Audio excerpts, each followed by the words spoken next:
Now to Bountiful tonight. Neighbors on high alert after a number of cougar sightings in their area. Now, we've received multiple tips about cougars roaming through people's driveways and backyards, so we went to the source to find out ourselves. ABC4's Julian Smuckler joining us now live from Bountiful Boulevard. And Julian, you spoke with neighbors there. What are they telling you? Well, Glenn, what I could tell you is this neighborhood is no stranger to cougar sightings. In fact, almost every single resident that I spoke with here says they've seen a cougar at least once. So the reason this community is on edge tonight is because one person's dog actually got attacked by a cougar this week and almost died. So while this neighborhood knows that cougars are around, they're being especially cautious the moment the sun goes down. Jeffrey Van Wagenen has lived in Bountiful for 16 years. Well, when we first moved in, we went to church and someone said at the pulpit, hey, be cautious, there's a wildcat or cougar that had been spotted on our street. And we thought, where did we just move to? On Tuesday night, his fear became a reality. He went up to do his thing and came back down in the house, and about a half hour later I realized he was bleeding all down the side of his leg.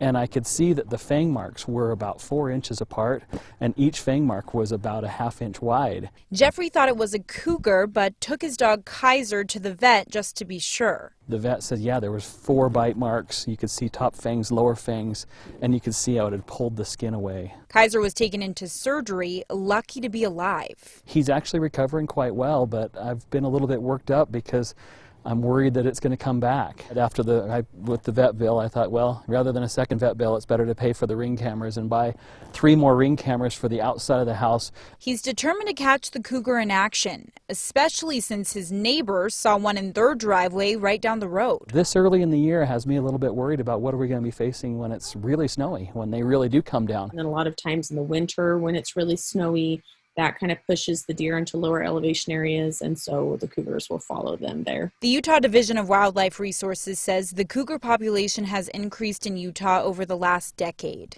A lot of people just have more doorbell cameras and security cameras now, and so we're, seeing naturally a lot more of these cougars in some of these areas. You're encouraged to take your pets inside. Don't leave any food out. And if you see a cougar, call them immediately. It can be a little unsettling to know that there's big predators in your area. But honestly, cougar attacks are on a person are very, very rare here in the U.S. Even still, it's important to be aware of your surroundings. I'm not panicking about it, but at the same time, I'm a little cautious when I hear things moving. There's always deer in the yard, and there's always a little bit of movement, and so now I'm afraid that it's a cougar instead of a deer.